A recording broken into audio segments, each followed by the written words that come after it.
Hello everyone, peace of Christ to all. In this video I will answer a sister. She asked me for some help and she is saying regarding some verses in the Quran proving that the Bible cannot be corrupted. But before I start, I want to ask the Christians why always we have and we do try to prove to Muslims that the Bible they are talking about is not corrupted.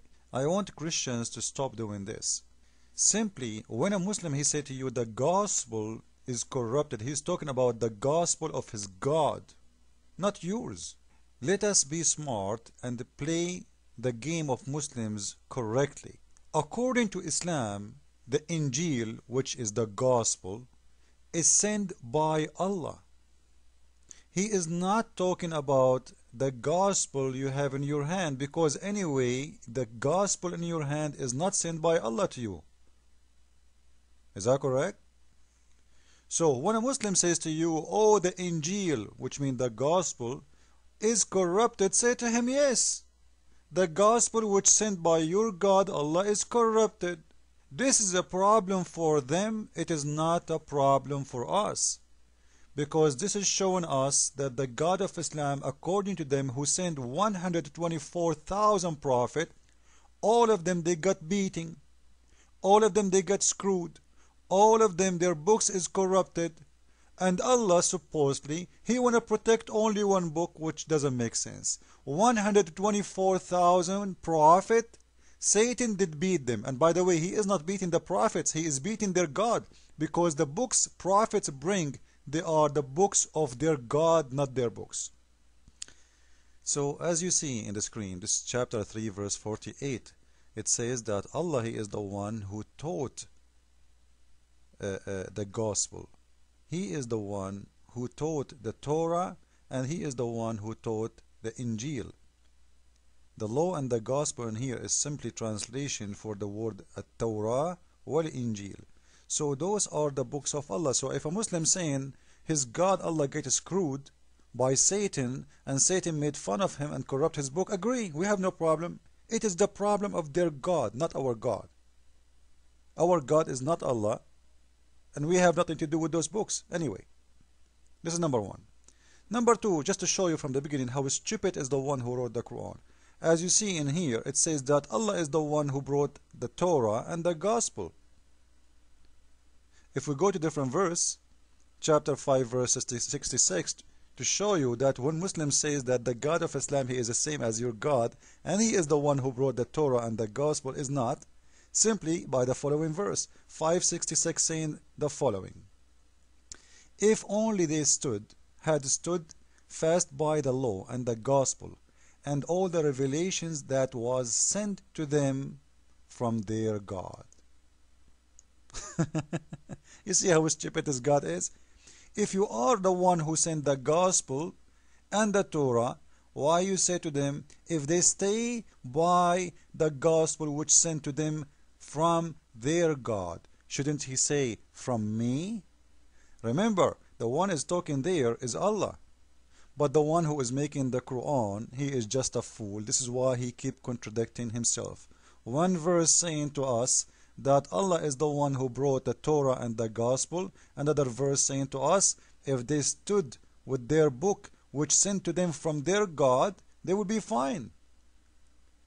Which means their God cannot be the God of Islam. So our God is not the God of Islam anyway.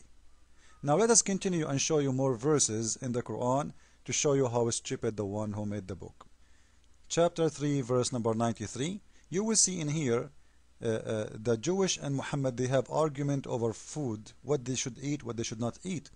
What Muhammad he said to them, listen to this.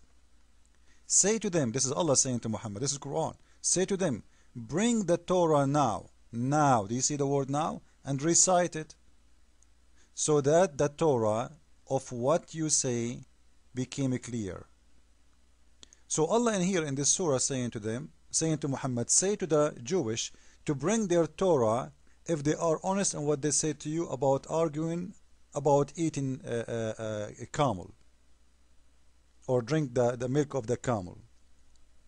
So if the Torah is corrupted, how you say to them, bring your Torah now? Do you see the word now?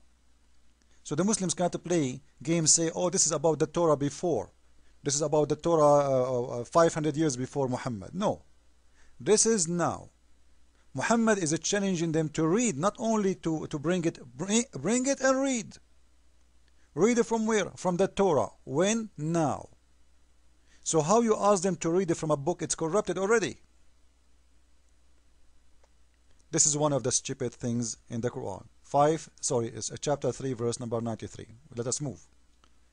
Chapter 3, verse number 3, it says clearly what is between their hands. But when you see the Muslims translate the verse, they say what was confirming what was before it of the books. This is not true.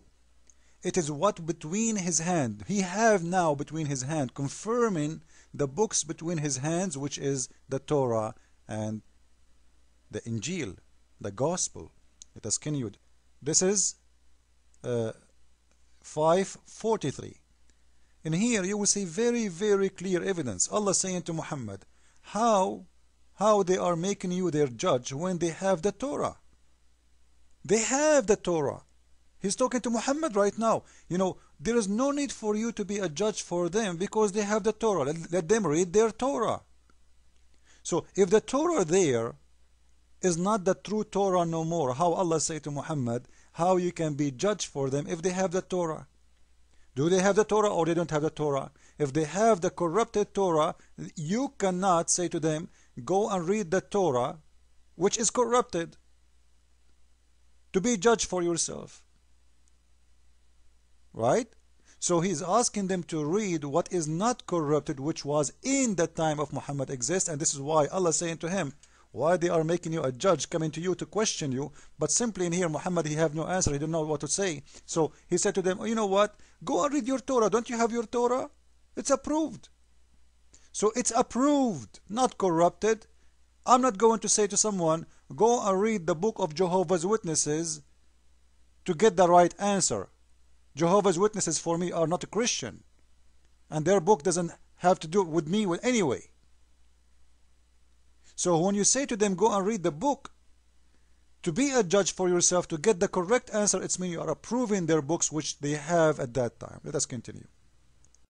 At the end, we will ask ourselves a very simple question. First, the Quran. When the Quran talk about corruption in those books, he's talking about what? You know, the Muslims, they have a problem. They are the same as their prophet. They do not know how to read. This is Surah 4, verse 46. Simply, what the Quran is saying to the Jewish and to the Christians, that those who change words, location, 446, of the Jew, there are those who displace words from their right places, which mean they are not adding words, they are displacing verses. Are you reading with me? So they are not, you know, corruption. Always people they try to defend. It is adding words to the book. In the Quran, it does not say that. The Quran says they are changing the location of words. That's all. Changing the location of words, which mean, and by the way, not words by one word, it's words as sentences, which mean verses. Taking verse from here, put it there. Now in here, if this is corruption, and you will see of the Jewish, which means some of them, not all of them, some of them, and it's very funny that all of them today, they agreed to corrupt their book, they agreed to displace verses. Doesn't make sense. But if this is a corruption in the Quran, this is mean that the Quran is corrupted. Why? Simply, all of us, we knew that the first chapter in the Quran today is Al-Fatiha. So if we go to chapter number 1, we will see that it is Al-Fatiha. Al-Fatiha. When Al-Fatiha, it's not the first word or the first chapter was given to Muhammad. The first one, which is now today, 96, verse number 1, 2, 3, etc. So if a change in location of verses from the Quran will make corruption, the Quran is corrupted big time according to their book.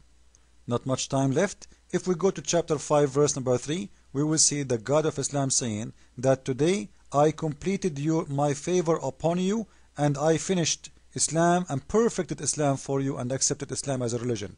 Islam was perfected and completed and finished before even the Quran was finished, because as you see, this is chapter 5 verse number 3, which means this verse was the last verse in the Quran. Muslims displaced the location of the verse and they played with the Quran and they put it in chapter 5 verse number 3, because this verse cannot belong to this. This day I perfected your religion for you, completed my favor upon you, and chosen Islam for you as a religion. The religion is completed. This was the last verse supposedly was given to Muhammad. Muslims played with their Quran, changed the location. So according to the verse saying that the one who changed this place verses, he corrupted his book, the Quran is corrupted according to their words. Christ is Lord, Islam is false. Ameen.